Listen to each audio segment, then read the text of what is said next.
semuanya, perkenalkan aku Fiorano. Di presentase kali ini aku bakal bahas salah satu topik penting dari kuliah tamu kemarin, yaitu potensi bangunan dan lingkungan sekitar dalam membentuk iklim mikro. Meskipun kedengarannya teknis, topik ini sebenarnya dekat banget sama kehidupan sehari-hari, karena iklim mikro itu menentukan apakah sebuah area jadi adem, nyaman, penuh angin, atau malah panas dan bikin gerah. Hari ini aku bakal ajak teman-teman buat lihat bagaimana sebuah bangunan dan lingkungan di sekitarnya bisa bekerja sama menciptakan kondisi iklim yang lebih baik. Pertama-tama, kita harus tahu dulu apa sih iklim mikro itu. Iklim mikro adalah kondisi lingkungan dalam skala kecil. Contohnya halaman kampus, area depan gedung, taman, atau jarak antar bangunan. Kita sering ngerasain sendiri ada tempat yang adem banget di bawah pohon atau area yang tiba-tiba panas parah kalau lewat di antara dua gedung. Nah, itu semua adalah hasil interaksi antara bangunan, vegetasi, arah angin, material yang dipakai, dan penataan ruang luar. Jadi, iklim mikro itu bukan sekedar panas atau dingin, tapi kombinasi faktor lingkungan yang bisa kita desain dan kontrol. Sekarang kita bahas faktor pertama dari lingkungan, yaitu vegetasi.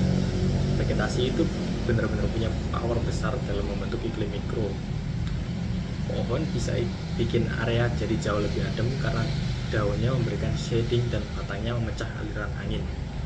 Selain itu, ada proses evapotranspirasi. Basically, tumbuhan itu kayak ngasih uap air sejuk ke udara sehingga suhu lingkungan turun. Maka di sebuah tapak kita desain vegetasinya dengan tepat, itu bisa menurunkan suhu sampai berapa derajat. Nggak pakai listrik, nggak pakai AC, pure natural cooling. Kelompok 1 juga bahas soal kelembapan yang bisa diukur pakai alat seperti protimeter. Kelembapan ini penting banget karena dia ikut nentuin kenyamanan termal. Tapi hal menarik lainnya adalah pemilihan tanaman. Beberapa tanaman nggak bisa sembarangan ditanam di setiap wilayah karena ada peraturan jenis tanah dan adaptasinya. Contoh, tanaman Lee Kuan Yew populer di banyak tempat, tetapi harus lihat regulasi dan kondisi lahan juga. Jadi vegetasi bukan cuma estetika atau penghijauan, tapi juga bagian dari strategi desain iklim mikro.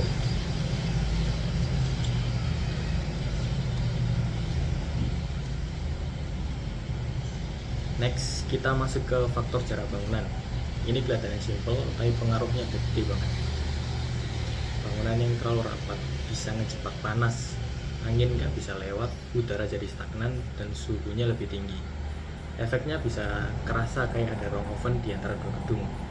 Tapi kalau caranya dihitung dan dirancang dengan benar, udara bisa bergerak lancar, ada cross ventilation alami, dan area sekitarnya jadi jauh lebih nyaman.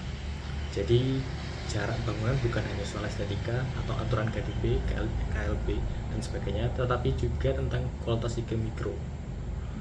Bentuk dan orientasi bangunan RSI. Nah, sekarang kita masuk ke bangunan RSI Ahmad Yani yang dipakai sebagai studi kasus.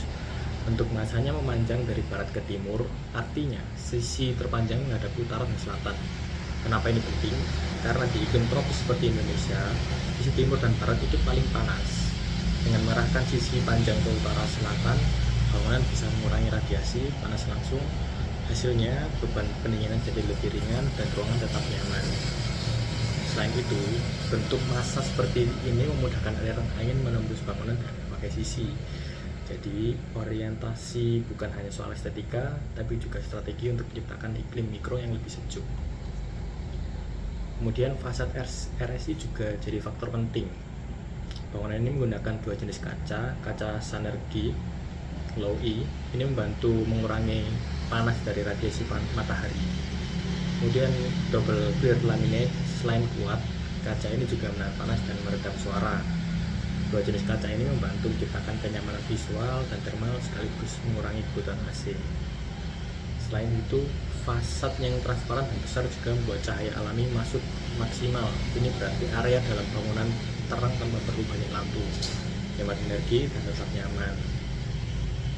Nah, yang sering dilupakan adalah desain bukaan dan ventilasi. RSI menggunakan banyak grill aluminium dan roster, terutama di area outdoor AC dan basement.